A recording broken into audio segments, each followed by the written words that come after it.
지금 사회적 이슈가 되어져 있는 또 그리고 향후 우리들의 신앙생활과 우리 다음 세대에 크게 영향을 미칠 수밖에 없는 긴급한 문제인 차별금지법에 관한 얘기를 다루어 보려고 합니다. 이 문제는 대단히 시급하고 중대한 문제인데 그럼에도 불구하고 그간 우리 사회에 격렬하게 진행되어 온 진영 싸움 때문에 이 문제가 소외되어지고 사실 그 다루어야 될 만큼 기독교인들에 의해서 제대로 다루어지지 못했습니다. 기독교인 가운데도 우파와 좌파로 이렇게 나뉘다 보니까 각각 정당을 선택하거나 투표를 할 때에도 이 우파와 좌파, 이 진보와 보수 진영이라는 것 자체가 굉장히 광범위한 그런 이슈들을 담고 있는 선택이기 때문에 그런 광범위한 이슈들, 문제들을 따라서 당을 선택하고 그렇게 하다 보니까 사실 기독교인들로서는 이 문제에서만큼은 정말 거의 대부분이 한 마음임에도 불구하고 나타난 그 표의 선택들 때문에 기독교인들이 이것에 대해서 반대한다는 것이 제대로 나타날 수가 없는 그런 상황이었습니다. 그래서 진보 진영에 속해 있는 기독교인들도 비록 진보 진영의 정당을 선택했다 할지라도 그러나 이 차별금지법에 관해서만은 또 다른 생각을 가지고 있는데 그렇다고 해서 차별금지법 하나만 가지고 또 광장으로 나아가자니 광장에는 이미 다른 사람들이 점령해 있고 거기 가서 숫자를 보태자니 그들의 숫자인 것으로 또 오인될까 봐 그렇게 하지도 못하고 어정쩡하게 있는 사이에 시간들이 흘러갔습니다. 보수 진영의 사람들은 보수 진영의 사람대로 이 차별금지법에 관해서는 그들이 반대함에도 불구하고 그러나 또 그들도 광장에 나갈 수 없는 것은 광장에는 굉장히 극단적인 사람들이 장악하고 있어서 그런 사람들의 숫자를 보태어줘서 또 오해받는 일이 있을까 봐 또 그들도 행동하지 못하다 보니까 이래저래 이 문제가 기독교인에 의해서 우리의 의사가 무엇인지를 분명하게 표현되지 못하고 있는 그런 상황이었습니다. 그렇게 시간이 흘러가는 동안 지난 4년, 제가 4년 전에 이 문제에 관해서 설교를 했는데 그때와도 비교할 수 없을 정도로 상황이 진전되어졌고 그래서 7월 18일 날 대법원에서 동거자들의 배우자에 대해서 동성 동거자의 파트너에 대해서 보험 이 수혜를 인정하는 그런 판결이 내려지게 되었던 것입니다. 그로 말미암아 이제 동성 동거인에 대해서 피보험자 자격을 인정하는 그런 판결을 내리게 되었죠. 그것은 사실 보험을 적용해 줄 수 있냐 없냐의 문제만은 아니었습니다. 그것은 앞으로 닥쳐올 거대한 성혁명, 앞으로 우리 사회를 덮칠 거대한 쓰나미의 첫 번째 파도에 불과한 그런 상황이었던 것이죠. 이제 그 대법원의 그런 판결에 고무된 그 동성애 지지 측에서는 이제 기회가 왔다 생각해서 적극적으로 법 제정에 박차를 가하고 있고 그래서 이 법안이 지금 법사위에 계류 중인데 그것이 이제 상정되어지고 처리하는 일에 크게 또 힘을 받게 된 그런 상황에 처해 있는 것입니다. 성도 여러분, 저는 오늘 여러분이 이 문제를 어느 때보다도 심각한 단계에 와 있다는 사실을 생각하면서 경청해 주시기를 부탁드립니다. 지금 우리는 제가 볼 때 이 법안이 통과되어지면 기독교는 급속도로 위축될 수밖에 없고 입에 그냥 자크를 닫아야 되는 그런 상황에 처하게 됩니다. 결국 기독교는 급속히 쇠퇴할 수밖에 없고 유럽처럼 1%, 2% 이렇게 해당되어지는 기독교인 인구가 그 정도밖에 되지 않는 일들이 속히 진행되어질 그런 상황 속에 있습니다. 어떤 면에서 지금 우리의 상황은 성경 에스더서에서 우리가 보는 것처럼 하만 장군이 이스라엘 백성들을 히브리인들을 다 멸절시키기 위해서 날을 잡고 있고 있는 것과 같은 상황입니다. 기독교인 히브리인들을 멸절시키기 위해서 날을 잡고 그 음모를 진행시켜서 그 날이 지나면 히브리인들이 멸절되는 것과 같은 그런 상황이 지금 우리 앞에 펼쳐지고 있는 그런 상황이죠. 지금 차별금지법이 통과되는 날 교회는 굉장한 큰 어려움으로 떨어지게 될 것입니다.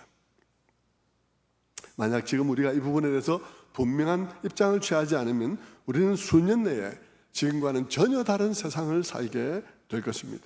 그러므로 우리는 이 오늘의 얘기를 잘 듣고 여러분이 행동해야 될 때 행동해야 될 줄로 믿습니다. 저는 4년 전에도 당시 국가인권위원회와 또 정당들이 함께 시도하고 있는 평등법, 일명 포괄적 차별금지법에 대해서 설교를 했습니다. 그때 많은 성도님들이 많이 놀라셨는데, 그러나 지금은 그때보다도 훨씬 더 진전된 상황이고 급박한 상황입니다. 그래서 오늘 그 부분에 대해서 설교를 하려고 하는데요, 동성애에 대해서 설교를 하려면 적어도 3가지가 커버돼야 된다고 생각합니다. 첫째는 동성애가 과연 성경이 동성애를 죄라고 말하고 있는가 하는 것이 그 첫 번째겠죠. 두 번째로는 그렇다면 우리는 동성애자를 어떻게 대해야 하나 하는 것이 두 번째 얘기가 될 것입니다. 동성애자가 우리에게 와서 우리 교회에 등록하겠다고 하면 우리는 그를 어떻게 대해야 하나 하는 것이 두 번째 얘기가 되겠죠. 세 번째로는 차별금지법 같은 이런 입법의 문제입니다. 이런 입법 활동에 대해서 우리가 어떻게 할 거냐 하는 것에 대해서 우리가 결정하는 것이 세 번째 이슈가 될 것이라 그렇게 생각됩니다. 그 하나하나가 우리가 길게 얘기해야 될 주제이지만 오늘은 특별히 세 번째에 더욱더 초점을 맞추고자 하기 때문에 앞에 있는 두 가지에 대해서는 아주 간단하게 말씀을 드리려고 합니다. 첫 번째, 동성애가 과연 죄인가 하는 이 얘기를 먼저 간략하게 말씀을 드립니다. 이 얘기를 말씀을 드리는 이유는 기독교의 일각에서 동성애를 성경에서 죄라고 말하지 않는다고 말하는 사람들이 있기 때문이죠.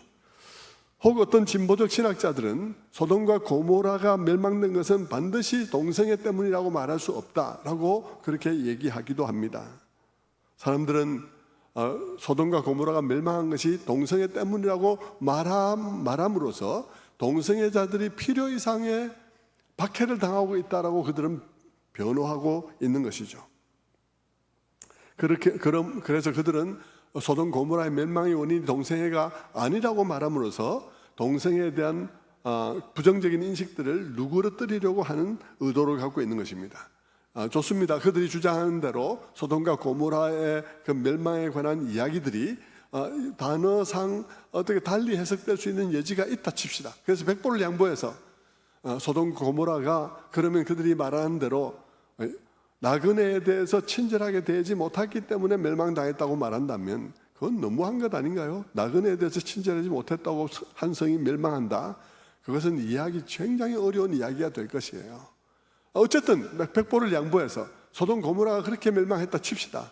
그러면 성경 속에는 동성애에 대해서 그것이 죄라고 말하지 않는 것인가? 그것은 아닙니다. 성경을 보면 성경에는 명백하게 그것이 죄라고 말하고 있습니다. 레위기 18장 22절의 말씀을 보면 이렇게 말합니다. 너는 여자와 동침함 같이 남자와 동침하지 말라. 이는 가증한 일이니라. 레위기 20장 13절의 말씀도 말합니다. 누구든지 여인과 동침하듯이 남자와 동침하면 둘 다 가증한 일을 행함인즉 반드시 죽일지니 자기의 피가 자기에게로 돌아갈지니라. 그렇게 말하죠. 오늘 우리가 읽었던 본문 로마서 1장 26절도 그렇습니다. 이 때문에 하나님께서 그들을 부끄러운 욕심에 내버려 두셨으니 곧 그들의 여자들도 순리대로 쓸 것을 받고 영리로쓰며 그와 같이 남자들도 순리대로 여자 쓰기를 버리고 서로를 향하여 음욕이 부릴 듯하며 남자가 남자와 더불어 부끄러운 일을 행하여 그들의 그릇 때문에 상당한 보응을 그들 자신이 받았느니라. 성경은 분명히 동성애가 순리가 아니고 영리라고 말을 하고 있습니다. 여자들이 정상적인 성생활을 버리고 변태적인 관계를 빠진다든지 남자들이 여성과의 정상적인 성생활을 떠나서 서로를 향해서 남자가 남자를 향해서 욕망이 부릴 듯하는 이런 일들, 그것을 성경에서는 영리라고 말을 하고 있습니다. 동성애자들은 이것은 우리가 태어날 때부터 자연적으로 그런 거예요 말을 하지만, 그것이 자연적으로 그런 것이라 말을 하지만 성경은 그것이 영리라고 순리가 아니라고 그렇게 분명하게 얘기하고 있는 것이죠. 자, 그렇다면 동성애자에 대해서 우리가 어떻게 대해야 하는가 하는 문제가 그 다음 문제가 될 것입니다. 만약 동성애자가 우리 교회를 찾아와서 등록을 하겠다 하면 어떻게 해야 되나? 등록을 받아줘야 되나? 받아주지 않아야 되나? 만약 나의 직장 동료가 자신이 동성애 자라고 말하면 우리는 뭐라고 대답해야 되나? 재수 없다고 말해야 되나? 뭐라고 말해야 되나? 하는 것이죠. 성도 여러분, 이때 우리가 기억해야 할 것은 두세 가지가 됩니다. 하나는 비록 동성애가 죄이기는 하지만 이 세상에서 유일한 죄는 아니라는 사실을 기억해야 합니다.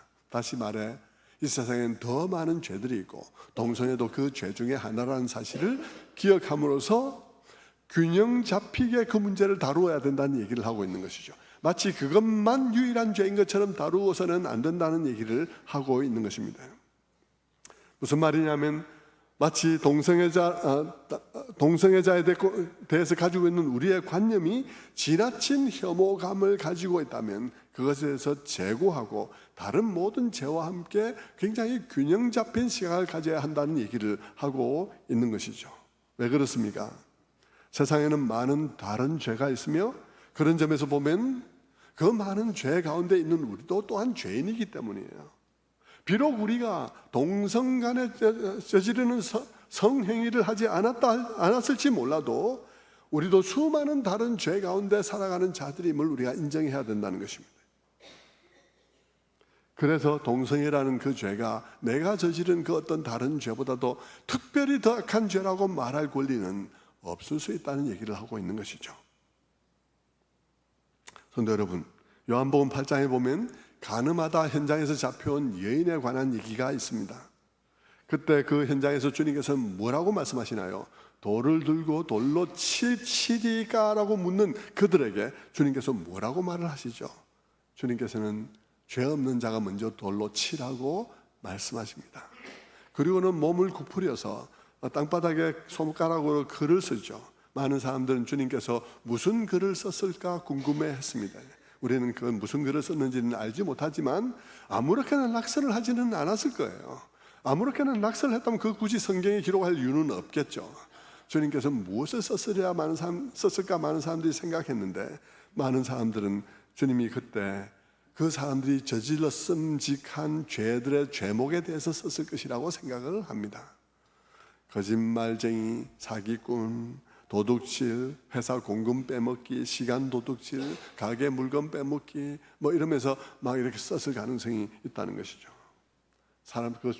주님을 바라보는 사람들이 그것을 보면서 자기의 죄를 생각할 수 있도록 했을 것이라고 상상합니다. 저는 그것이 불가능한 얘기라고 생각하지 않아요. 왜냐하면 다른 것을 쓰리라고 우리가 생각하기가 어렵기 때문이죠.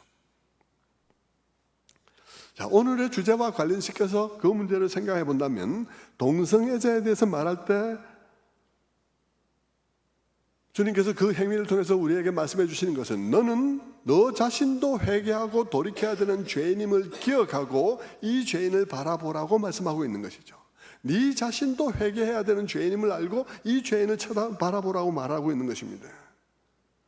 그리고 그 가늠한 여인을 붙잡아 와서 돌로 치리가 말하는 그 고대의 그 사람들에게 대해서 주님께서 하신 그 모든 행동과 말을 통해서 우리가 배울 수 있는 두 번째는 주님이 죄인을 어떻게 대했냐 하는 것입니다. 죄인이라 칩시다. 죄인이에요. 동성애에서도 죄인이죠.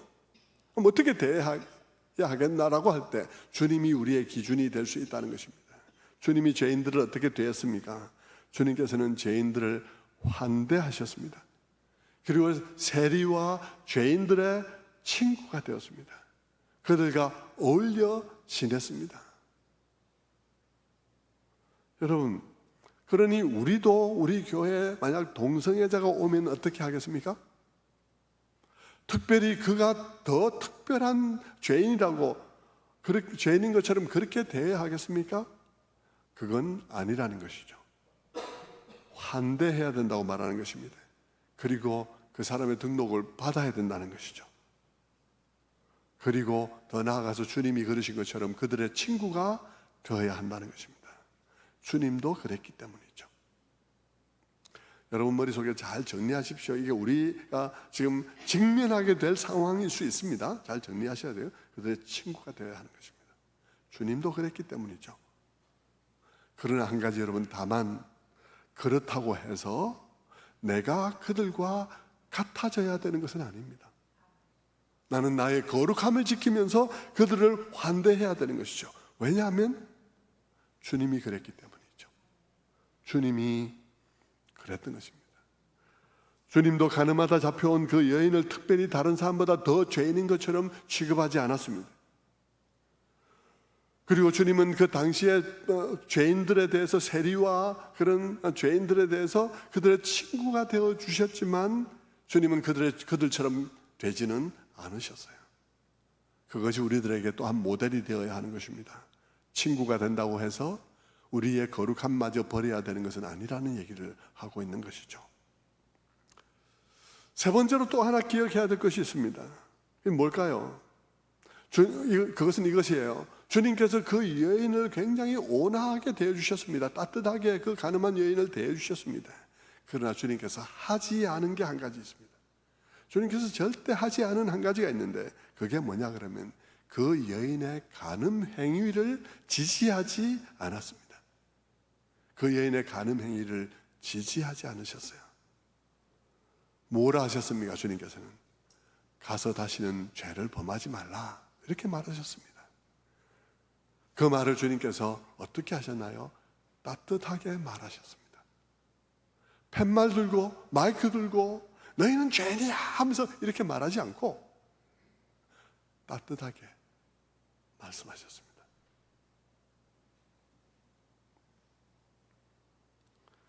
주님은 한편 사람들의 공개적인 비난과 정죄로부터 그 여인을 보호하면서 다른 한편 온유하고 따뜻하게 말했습니다. 가서 다시는 죄를 범하지 말라. 주님은 분명하게 그것이 죄임을 지적했습니다. 그리고 다시는 죄를 범하지 말라 함으로써 그 죄에서 떠나라고 말씀하셨습니다. 그게 뭐냐 하면 오늘 제목하고 똑같은 거예요. 오늘 제목이 뭐죠? 사랑으로 받되 그 행위를 지지하지 않는 우리의 입장이 그렇다는 것입니다. 우리의 올바른 입장은 사랑으로 받되 그 행위를 지지하지 않는 입장이 우리의 입장이다 하는 말씀이죠.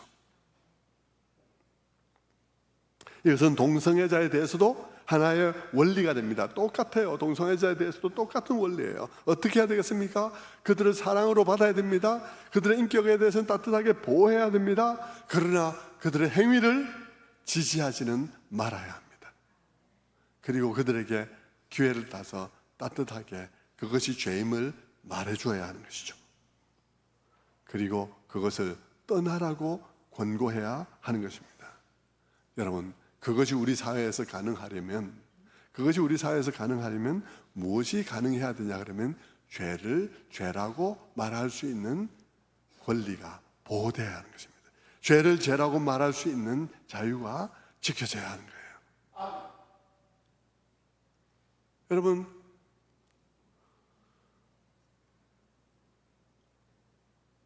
따뜻하게 대하지만 그렇다 해서 죄를 죄가 아니라고 말하면 안 돼요. 얼버무리면 안 된다는 것이죠. 동시에 그 죄를 지적하는 것을 인격 모독적으로 대하지도 해서도 안 된다는 것이죠. 주님이 어떻게 하셨는지를 잘 봐야 하는 거예요. 우리는 모든 우리의 행위와 생각의 원천을 주님에게서 그 아이디어를 주님에게서 얻어야 되는 것입니다. 주님이 어떻게 하셨는지를 보십시오. 주님께서는 그녀의 수치를 배려하면서 다른 사람들의 모든 공격으로부터 그녀를 보호하면서 그녀를 따뜻한 보호막 아래서 보호해주면서 따뜻하게 말했습니다. 그것은 죄라고, 그리고 그것을 떠나야 한다고, 내가 너를 용서하니 다시 시작해보라고, 그렇게 주님께서 말씀하시죠.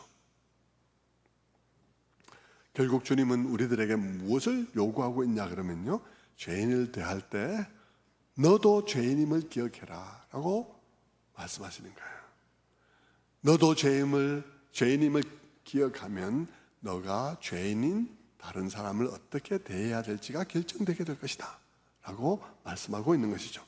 자, 그러니 여러분, 여기서 우리는 무엇을 알 수 있습니까? 동성애가 죄임을 알게 한다고 하면서 모욕적인 방식으로 마이크 대고 비난하는 것은 옳지가 않다. 우리는 동성애자의 축제에 동의하지 않지만 그러나 그곳에 모인 곳에 가서 저주를 퍼부는 방식으로 하도록 되어 있지는 않다 하는 사실을 우리가 알아야 하겠죠. 물론 그렇게 하는 사람들은 저들이 알아야 됩니다, 저들이 돌아와야 됩니다 고 말하겠지만 그런 식으로 해서 돌아올 사람 아무도 없습니다. 그들이 돌아오는 것은 주님처럼 따뜻한 사랑과 겸손과 존중과 친절의 마음으로 오랫동안 품고 기다릴 때 돌아올 수 있게 되는 것이죠. 그러나 그 모든 기간, 그 모든 과정 속에서 우리에게는 그 행위가 죄라는 것을 말할 수 있도록 허용되어져야 하는 것이죠. 만약 그것이 우리들에게 말하도록 허용되지 않는다면 우리는 아무것도 할 수가 없을 거예요. 목사가 설교 시간에 동생애가 죄이면 죄라고 가르칠 수 있어야 되고, 일반 성도들과 시민들도 신앙과 양심을 따라서 결혼은 남자와 여자 사이에 하는 것이라고, 그것이 정상이라고 말을 해야 할 때 할 수 있어야 하는 것이죠. 여러분, 오늘 제가 이 설교를 하는 이유는 앞으로 그럴 수 없는 시대가 다가오고 있기 때문입니다. 앞에 언급한 대법원의 그 판결로 말미암아 새로운 기점이 되어져서 야당의 일각에서 차별금지법을 제정을 강행하려고 하는 사람들이 있고, 자칫 우리가 방심하면 그 법이 통과되는 결과를 가져올 수 있으며, 그 법이 통과되면 그야말로 재앙이 벌어지게 된다는 것입니다. 성도 여러분, 이 법의 이름부터가 교묘하게 위장되어 있습니다. 차별금지법이라는 법명이죠. 이 법안은 단지 차별금지법이라 되어 있으니까 사람들이 생각을 하기를 차별을 금지하자는데 뭘 반대할 이유가 있냐고 생각하면서 기독교인들이 정말 별나라고 왜 차별을 금지하자는데 반대를 하냐고 이렇게 생각을 하는 것이죠. 그러나 여러분, 사실 그거는 아닌 거예요. 차별을 철폐하자는데 반대할 사람이 누가 있습니까? 사실 기독교가 그 일에 반대할 수 있겠습니까? 그럴 수 없습니다. 왜냐하면 기독교야말로 차별을 철폐하고 모든 사람이 동등하고 하나님의 형상으로 존중받으며 인권을 존중받을 수 있는 그런 시대를 만들어오는 모든 역사 속에 기독교가 있은 것 아니겠습니까? 복음이 전해지는 곳에 신분제가 철폐되고, 복음이 전해지는 곳에 여권이 신장되어지고, 복음이 전해지는 곳에 아동들의 권리가 신장되어진 것이 역사가 증명하고 있는 것 아니겠습니까? 그런데 기독교인들이 차별 철폐에 반대하겠습니까? 기독교인들이 이 법안에 반대하는 이유는 차별 철폐에 반대하기 때문이 아닙니다. 기독교인들이 이 법안에 대해서 반대하는 이유는 우리 사회를 망쳐놓을 무서운 독소 조항이 이 법안에 고의로 숨겨져 있기 때문인 것입니다. 아주 의도적으로 숨겨져 있기 때문이에요. 그것은 성정체성과 성적 지향에 관한 이야기인데요, 이 법은요, 사실 차별을 철폐하자면서 차별이 되어서는 안 되는 많은 분야를 이렇게 거기에 법 속에 나열하고 있습니다. 그런데 이 모든 차별을 철폐하자는 모든 부분, 여성 문제, 장애자 문제, 뭐 이런 여러 가지 문제, 외국인의 문제, 이런 여러 가지 문제들은 다 개별법으로 차별을 하지 않도록 개별법이 다 제정되어져 있습니다. 그런데 왜 이것을 통합하는 그런 포괄적 차별금지법을 왜 따로 만들겠습니까? 이것을 통해서 그들이 노리는 것은 뭘까요? 그 속에 여성, 장애인, 뭐 외국인, 무슨 이런저런 이유, 종교적 이유로 차별하는 문제, 뭐 여러 가지를 쭉 나열하는 가운데서 우리는 그걸 읽어보면 당연하죠. 당연히 이 모든 것을 이유로, 그 어느 것을 이유로도 차별하는 것은 정당하지 못하다는 사실을 우리 모두가 동의할 수 있고 모두가 그렇게 살아왔습니다. 그런데 여러분, 그것을 나열하는 가운데 모든 법안이 다 정상적이에요. 다 정상적인데 그것을 나열하는 가운데 아무도 생각하지 않는 성정체성과 성적 지향이라는 말을 딱 뿌려놓는 거죠. 사람들이 다 그냥 지나가고 차별을 철폐하자는 법이구나 생각하고 있는데 거기에 그걸 딱 뿌려놓은 거예요. 정말 나쁜 씨앗을 뿌려놓은 것입니다. 여러분, 법이 얼마나 무서운지 아시죠? 한번 제정되어지면 법대로 판결을 하는 거예요. 판사가 법과 양심에 대해서 하지만 양심보다도 법이 먼저인 것이죠. 법이 어떻게 되어 있느냐에 따라서 판결하게 되어 있습니다. 법이 는이라 되어 있는지 도라고 되어 있는지 그 토시 하나를 가지고도 판결이 달라지는 그런 상황인데요. 이 모든 나의 가운데 성적 정체성과 성적 지향이란 말이 딱 들어가 있는 거죠.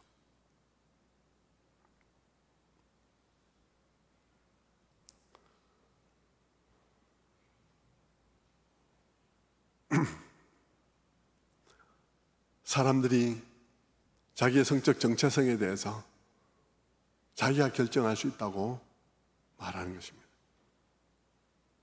내가 남자로 태어났는데 생물학적 남자이지만 나는 여자인 것 같아. 나는 자꾸 느끼고 생각하는 게 자꾸 여자인 것 같아. 나는 여자인가 봐 하면 여자로 할 수 있는 것이죠. 여성으로 태어났는데 자기가 남자라고 생각하면 남자로 등록할 수 있게 되는 것입니다. 살아가다 생각이 바뀌면 다시 여자로 또 바꿀 수도 있는 거죠. 그래서 생물학적 남자인 여자가 여탕에 같이 들어갈 수 있는 일들이 벌어지게 되는 것이죠. 성도 여러분, 최근에 우리 올림픽을 할 때도 그런 일이 있었지 않습니까?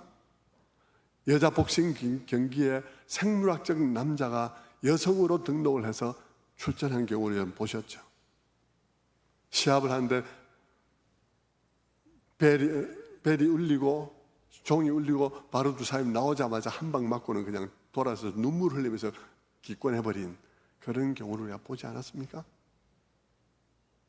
그런 일들이 얼마든지 일어날 수 있게 되는 거죠. 이 법이 통과되는 순간 모든 성정체성의 문제가 혼란에 빠지는 것입니다. 이 세상에는 남자와 여자만 있는 게 아니에요. 남자도 있고 여자도 있고 생물학적 남자인 여자도 있고 생물학적 여자인 남자도 있고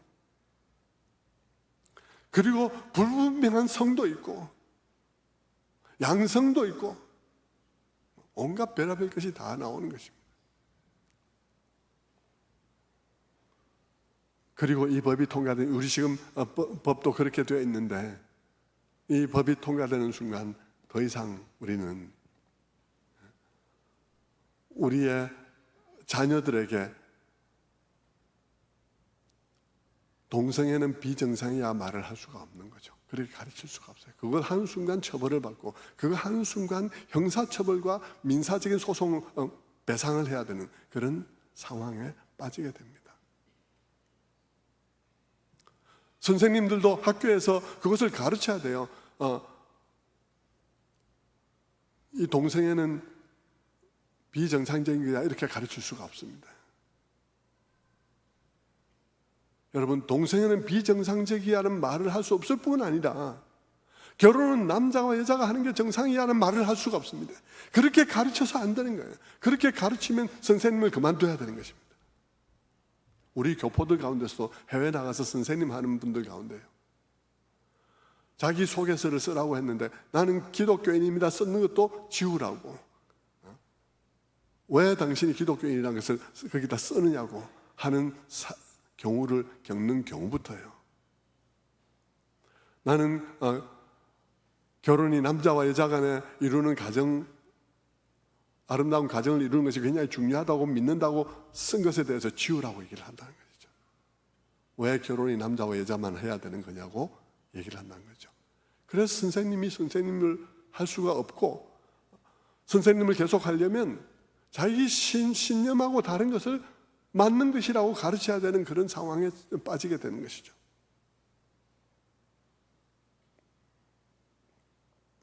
여러분, 아이들이 4살, 5살 되는 아이들을 유치원에서 아이들에게 정말 동성애가 정상이라는 사실을 가르쳐야 되고, 그리고 심지어는 제가 어느 유튜브를 보니까 유럽의 네덜란드인가에서는 유치원 때 아이들에게 네가 여자인지 남자인지 네 몸을 서로 탐색해서 네가 네 느낌이 여자인지 남자인지 알아보라고 유치원 때부터 서로가 서로의 몸을 탐닉하게 하는 그런 프로그램을 운영한다고 하는 것이죠.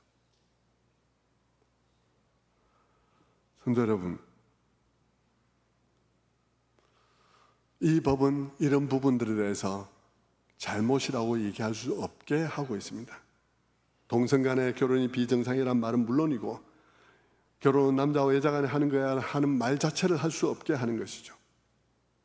앞으로 우리 사회가 어떤 사회가 될지는 정말 보지 않아도 뻔한 것입니다. 지금 뭐 우리 사회가 그렇게 될 거냐 안 될 거냐 막 갑론을박을 많이 하는데, 여러분 갑론을박할 필요가 없어요. 우리보다 이 법을 15년 내지 20년 먼저 통과시킨 유럽이나 미국을 보면 알 수 있는 거예요. 미국이 2009년도에 오바마 때 통과한 법으로 인해서 지금 어떤 일이 벌어지고 있는지를 보면 아는 거예요. 오늘 저는 제 설교보다도 동영상을 보여드리려고 합니다. 동영상을 한번 보시죠. 영국의 경우를 보고 그 다음 미국의 경우를 한번 보겠습니다. 영국의 여자 변호사가 이 동성애 반대 운동을 펼치고 있는 분이 하고 있는 말을 한번 보시기 바랍니다. 자막이 조금 작긴 한데 한번 보시죠. 평등법 제정 논의 당시부터 제정 반대 운동을 펼쳐온 안드레아 윌리엄스 변호사는 현재 기독교 협상센터 대표입니다. 안드레아 변호사는 심각한 영국의 교육 현실을 전합니다. Our schools and our Christian schools will be told by the state to promote homosexuality as normal and good, and transgenderism as normal and good and equal and right to 4-year-olds, and you will be punished unless you do. I'd have said, really? Age 9 and 10 who are gender confused would be given hormone suppressants. I'd have said this can't happen, but it has all happened. 직업의 문제에서는 더욱 어려움을 겪고 있습니다. You are marginalized. No, you can't become a teacher if you won't teach this. No, you can't become a nurse. No, you can't be a nurse if you wear a cross. These things are occurring in England. 네, 이 비디오가 중간에 잘려서 그런데 이 뒤에 조금 더 나가서 보면요, 영국에서는 의사가 생물학적 남자가 여자로 주장하면서 살던 사람이 병원에 왔는데, 병원 의사가 그 사람에게 당신이 남자이니까 이래 해야 된다고 이렇게 얘기를 한 것으로 인해서 소송을 당하는, 왜 내가 여자인데 왜 나를 남자라 하느냐고. 근데 의사가 뭐라 그랬어요? 의사는 생물학적으로 볼 수밖에 없는데, 당신 몸이 남자니까 내가 남자라고 남자 몸은 이렇게 얘기를 했는데, 그 사람이 화를 내면서 소송을 건다는 거죠. 자기 여자인데 남자를 불렀다 이 말입니다. 그런 일도 일어나는 것이죠. 자, 미국의 경우는 어떻게 되겠습니까? 미국은 이 법을 통과한 지 15년밖에 되지 않았습니다. 한번 보시죠. 2009년 10월 미국에서는 매튜 셰퍼드 제임스 버드 주니어 증오범죄 금지 법안이 제정됐습니다. 그리고 동성애에 반대하는 목소리는 여러 모양으로 제재를 받았습니다. 프로 풋볼 선수 출신으로 상원 의원에도 출마했던 크레이그 제임스 씨. 2012년 폭스 스포츠 채널 해설자에서 해고됐습니다. 연방 상원 의원 토론회에서 동성애를 반대하는 발언을 했다는 이유입니다. 2015년에는 한 비뇨기과 의사가 30년 가까이 일한 병원에서 해고당했습니다. 동성애 위험성에 대한 글을 병원 홈페이지에 게재했다는 이유입니다. 해당 의사는 병원에서 동성애와 관련한 홍보 활동을 강화하자 이에 대한 우려를 전한 것으로 알려졌습니다. 해당 의사를 해고한 병원위원회는 해당 의사가 동성애 위험성을 진술하는 것이 차별적 행동이라고 해고 근거를 들었습니다. 2019년에는 7세 아들의 성전환을 반대하는 아버지의 양육권이 박탈됐습니다. 아들을 여성으로 성전환하려는 전 부인과 이를 막으려는 남편 사이에서 법원이 전 부인의 손을 들어줬습니다. 법원은 아버지에게 아들의 남성 이름을 부르지 말 것과 여성으로 인정할 것, 트랜스젠더리즘에 관한 강의를 수강할 것을 요청했습니다.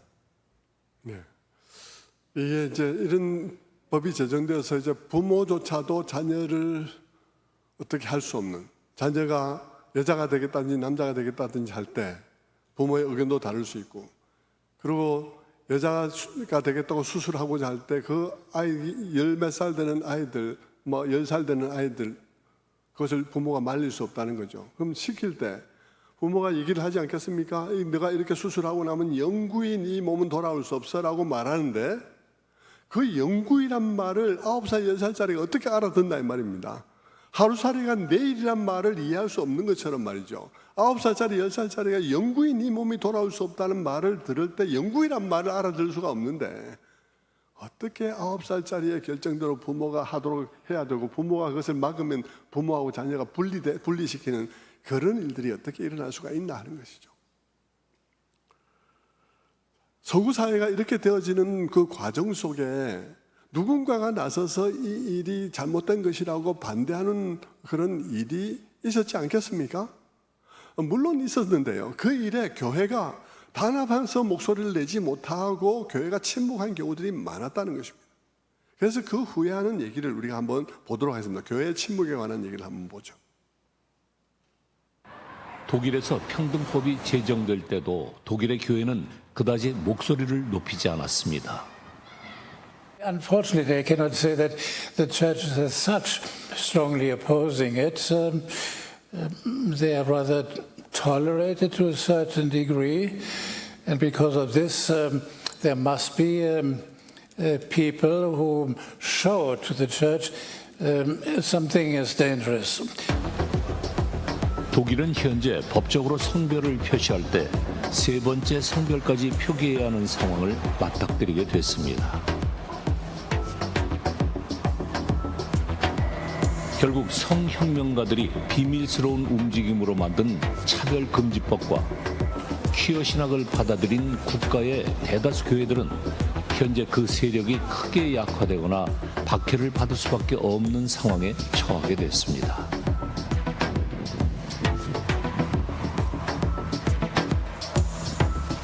기독교에서 하나님 말씀을 설교를 통해서나 가르칠 때 동성애 문제, 동성애 문제를 얘기 안 할 수 없고 비판 안 할 수 없거든요. 계속해서 비판을 하게 되면 결국은 이제 그 다음 단계는 이런 문제에 대해서 발언할 수 있는 그런 권리를 법적으로 또 차단하려고 반드시 들 겁니다. 그렇게 되면 결국 이제 종교의 자유를 상실되게 되는 것이고. 네, 이분의 지금 이상홍 교수님의 얘기는 교회가 말을 하지 않을 수 없고 법이 제정한 다음에도 교회가 말할 수밖에 없고 그러면 처벌에 들어오겠죠. 그래도 계속 말을 하면 계속 말을 하는 일 자체가 불가능한 또 다른 입법이 들어올 것이고 또 그래도 말하면 또 다른 입법이 들어와서 결국은 교회가 엄청나게 사회 속에서 핍박받는 그런 소수자로 전락할 수밖에 없는 상황이다. 이 얘기를 하고 있는 것이죠. 자, 차별금지법을 위반할 경우 그럼 어떻게 되는 것인가? 우리 조영길 변호사라고 이 부분에서 활동하고 있는 분이 계세요. 그분이 설명을 짧게 하는 것을 한번 보겠습니다. 많은 분들은 형사처벌을 주목하는데요. 그리고 형사처벌을 의식적으로 좁혀놨습니다. 그리고 형사처벌은 1년과 그 다음에 많아야 1,000만 원이에요. 그러니까 형사처벌은 의외로 가장 가볍습니다. 고통이. 더 무거운 거는요. 사실은 법 위반이 되면 무조건 책임이 지는 게 뭐냐면 손해배상 책임이 제일 큽니다. 손해배상 책임은 국가인권위가 결정하는 게 아니고 막바로 법원으로 가면 법원이 결정해요. 51조 이렇게 돼 있습니다. 이 법을 위반해서 손해를 가한 자는 손해를 배상해야 된다. 이때 손해는 재산 손해가 얘기하는 게 아니라 정신고통도 돼요. 그럼 정신고통을 손해배상하는 소송을 위자료 청구 소송이라고 합니다. 이 손해배상은 상한이 없어요. 그러니까 무제한입니다. 그래서 이 소송으로 저희가 제일 걱정하는 것이 이 동성애 지지자들과 동성애자들이 동성애 반대 설교를 반복한 목회자와 그 목회자가 소속한 대형 교회를 상대로 엄청난 집단적 다수 손해배상 소송이 제기될 가능성이 아주 높습니다. 나 정신적 고통받았어요. 이렇게 주장하면 무조건 인정하게 돼 있습니다. 왜냐하면 설교자가 정신적 고통 안 받았다는 걸 입증을 해야 되는데 불가능해요.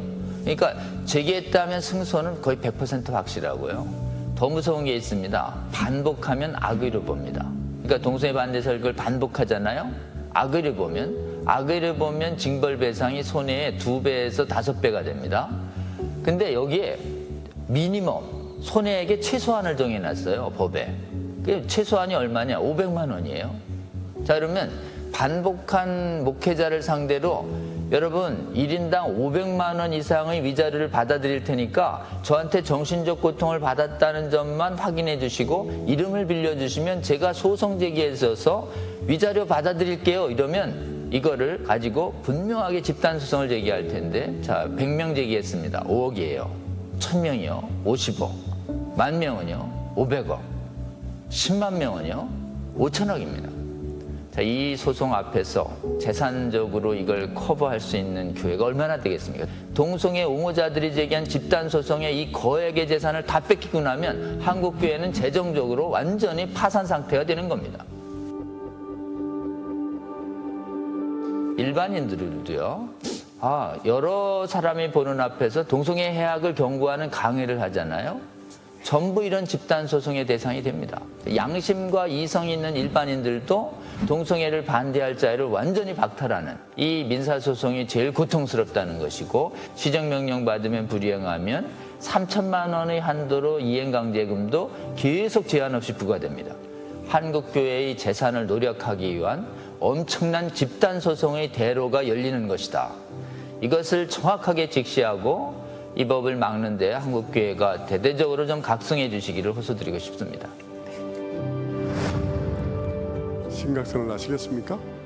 제가 설교를 했는데요, 제 설교를 들은 사람들이 상처받았다고 소송을 제기하면 저와 우리 교회가 그것에 대해서 물어내야 되는데, 최소한 500만 원씩 하는데 그게 몇 명이 들었을지 알 수가 없지 않습니까?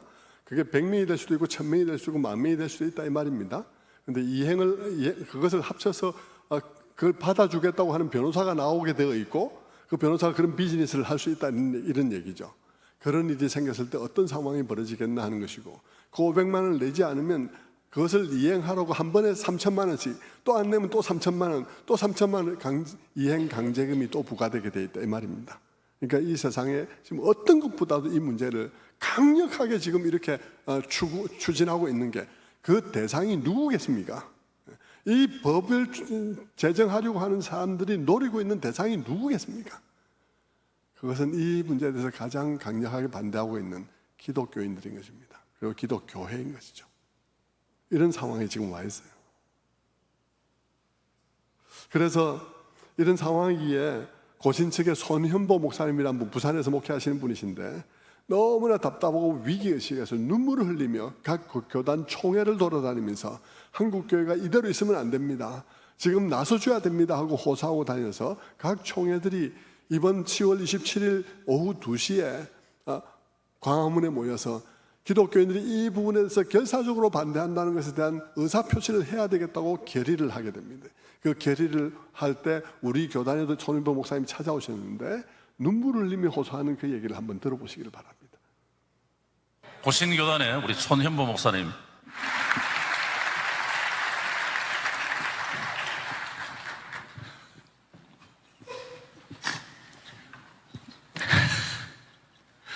여러분 너무 감사. 지난 7월 18일 날 대법원에서 동성 상대방 커플에게도 보험 피부양권을 인정하는 그 자리에 저도 있었습니다. 그게 판결하는 순간에 10년 동안이나 거기서 반대 운동을 했던 사람도 이제는 끝났다, 옆에 있는 기자들도 이제는 끝났다 이런 이야기를 듣고 저도 집으로 와서 2주 동안이나 하나님, 우리나라도 영국처럼 1% 출생률이 되고 1.3% 출생률은 독일처럼 저렇게 될 겁니까? 그렇게 기도를 하는 중에 8월 2일 날 새벽에 하나님께서 제 마음에 하나님께서 너무너무나 강한 감동을 주셨어요. 아직 끝나지 않았다.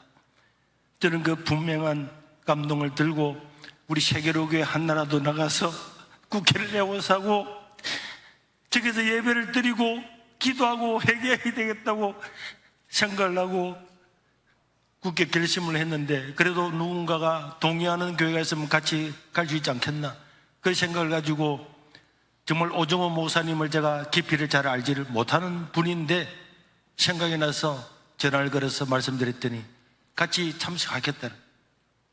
그들은 주일날 오전 11시에 참석해서 죽기 살기로 하고 정말 우리가 100만 명만 모이면 세상이 바뀔 거다 이렇게 말씀했는데 동의를 해 주셨어요. 그러고 난 다음에 몇 군데 연락을 드리고 오정현 목사님도 외국에 계셨는데 전화를 했더니 정말 저를 뭘 잘 아시는 분도 아니지만은 동의를 해 주시고, 그래서 송항수 목사님도 찾아가고 김장관 목사님도 찾아가고 여의도 순복음교회 목사님도 찾아가고 한 사람 한 사람 가는데 동의를 해 주셔서 지금까지 왔는데, 여러분 잠깐 뒤에 영상을 잠깐 보겠지만은 이게 통과되는 순간에 뚝이 터진 것과 똑같단 말이에요. 우리는 희망이 없습니다. 기독교 탈레반이라는 이야기를 듣는 게 아니고 4살짜리 아이한테 동생애가 할 수 있다고 가르치지 않으면 처벌을 받고 9살짜리 10살짜리 성전을 한다 그래도 부모가 반대하면 처벌을 받는 것이 남의 일이 아니고, 이걸 찬성하는 목회자가 예배 중간에 판면당하는 것이 지난 6월 31일자로 미국 감리교회는 전부 다 일어나게 되었습니다.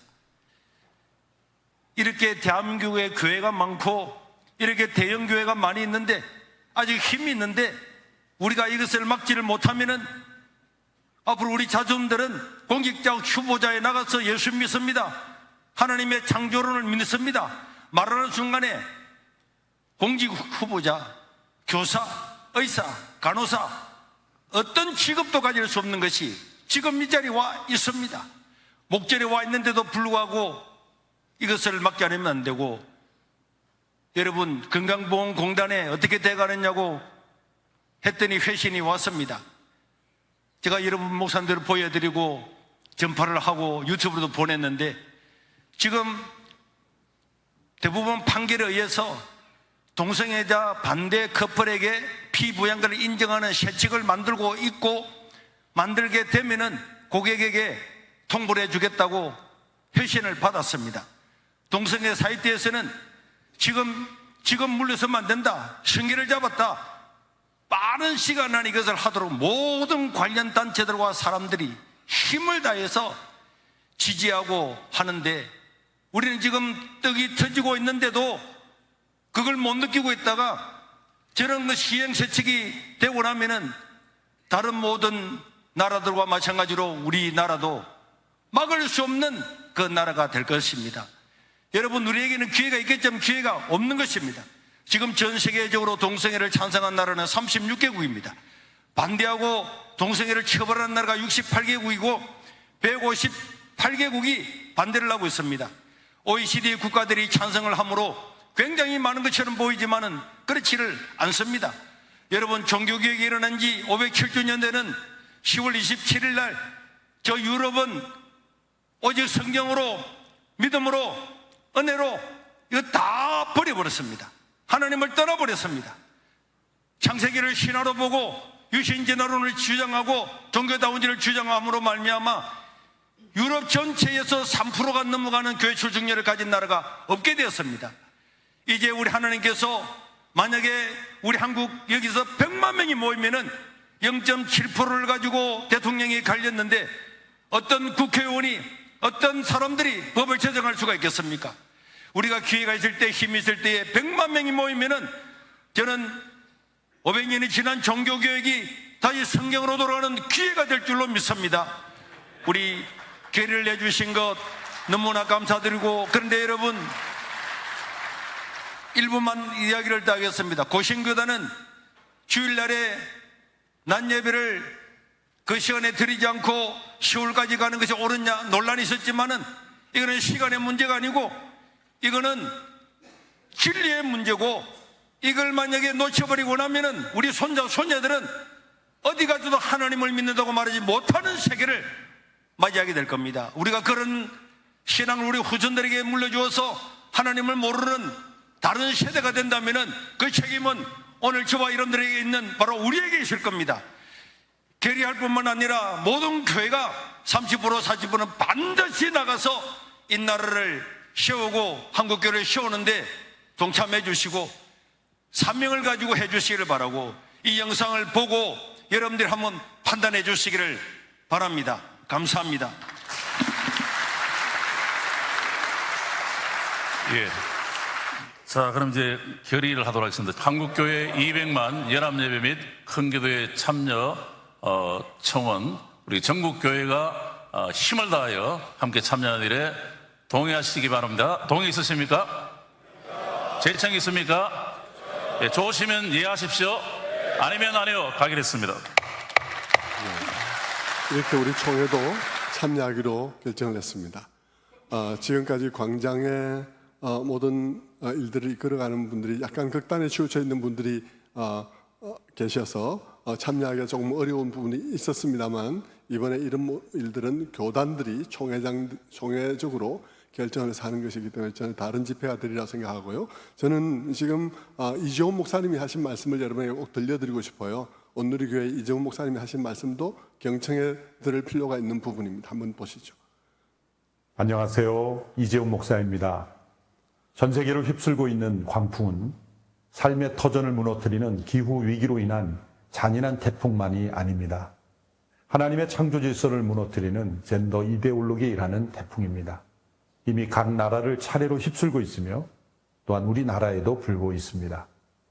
독일의 복음주의 신학자셨던 피터 바이어하우스 박사는 우리가 경계해야 할 세 가지 혁명을 프랑스 혁명과 볼세비키 혁명과 성혁명이라고 했습니다. 앞에 두 혁명은 정치 경제적 혁명으로 세상의 양극화를 가져온 혁명이라면, 세 번째 성혁명은 하나님의 질서를 정면으로 거부함으로써 인간 사회의 붕괴를 가져오는 혁명입니다. 젠더 이데올로기는 성혁명의 중요한 무기로 사용되어 왔으며 이미 사회 곳곳에 스며들어 있습니다. 이러한 이데올로기가 법제화될 경우에 사회는 돌이킬 수 없는 국면에 접어들게 됩니다.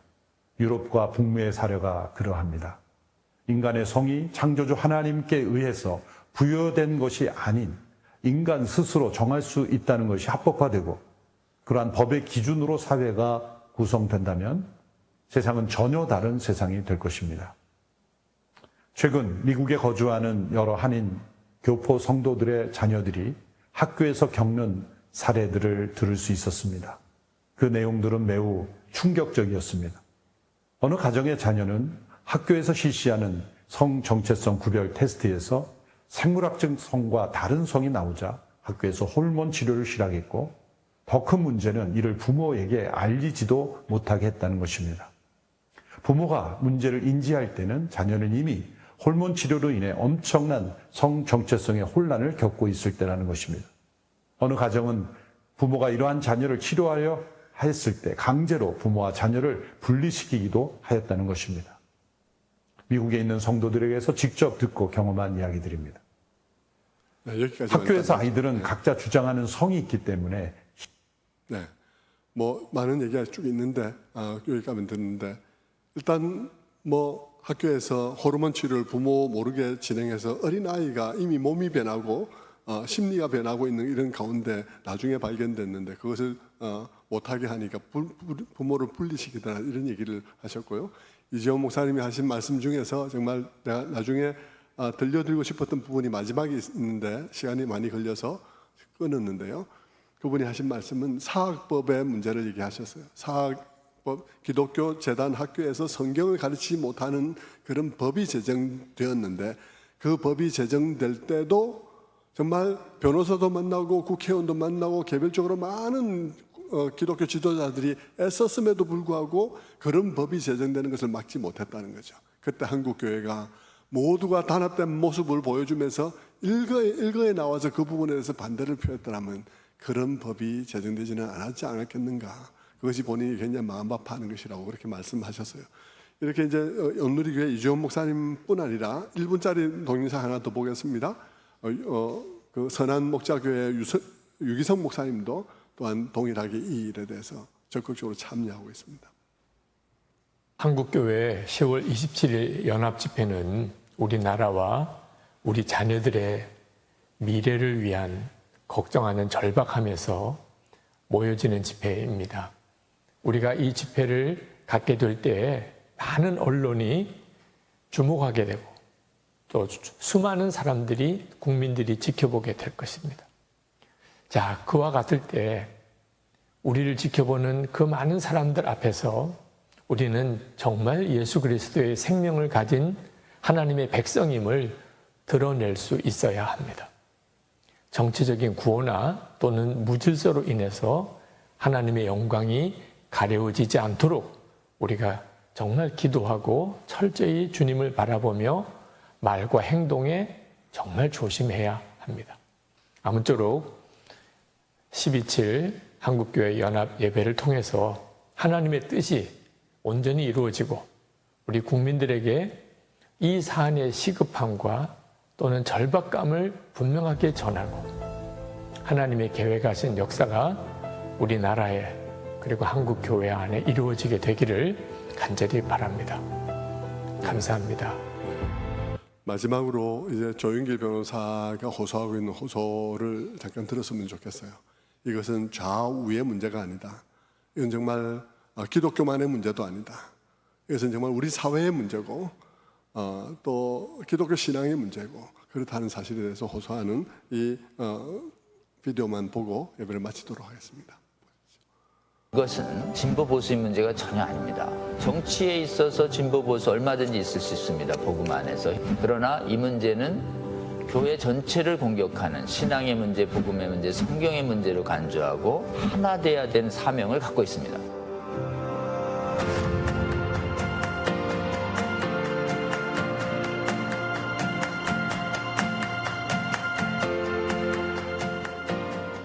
유감스럽게도 이 차별금지법이 제정된 국가들은 이 교단이 이 동성애 차별금지법을 놓고 찬반으로 분열됐습니다.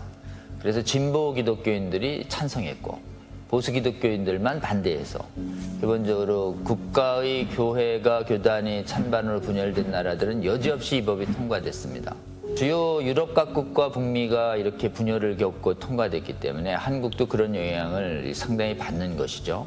여러분 잘 생각해 보시면 이것은 진보 보수의 문제가 전혀 아닙니다. 신구약의 동성애를 금하는 하나님 말씀 분명히 계시고 동성애자는 사랑하지만 더 이상 동성애는 하지 말라라고 하는 우리 주님의 뜻이 명백하죠. 그렇기 때문에 이 문제를 한국교회 모든 성도들은 정치에 있어서 진보 보수 얼마든지 있을 수 있습니다. 복음 안에서 현 정부를 지지할 수도 있고 반대할 수도 있습니다. 그러나 이 문제는 교회 전체를 공격하는 신앙의 문제, 복음의 문제, 성경의 문제로 간주하고 복음 안에서 자신의 정치적 소신이나 지역을 떠나서 하나 돼야 되는 사명을 갖고 있습니다. 정말 다시 한번 거듭 말씀드리지만 한국교회 성도님들은 깨어나셔서 특히 진보적 견해를 가지신 우리 성도님들 이 문제 복음의 문제입니다. 진보적인 측면에서 얼마든지 현 정부를 지지하시더라도 차별금지법에 대해서는 반성경적, 반신앙적 문제로 반복음적 문제로 간주하고 이 문제가 통과되지 않도록 하는데 적극 동참해 주시면 좋겠습니다.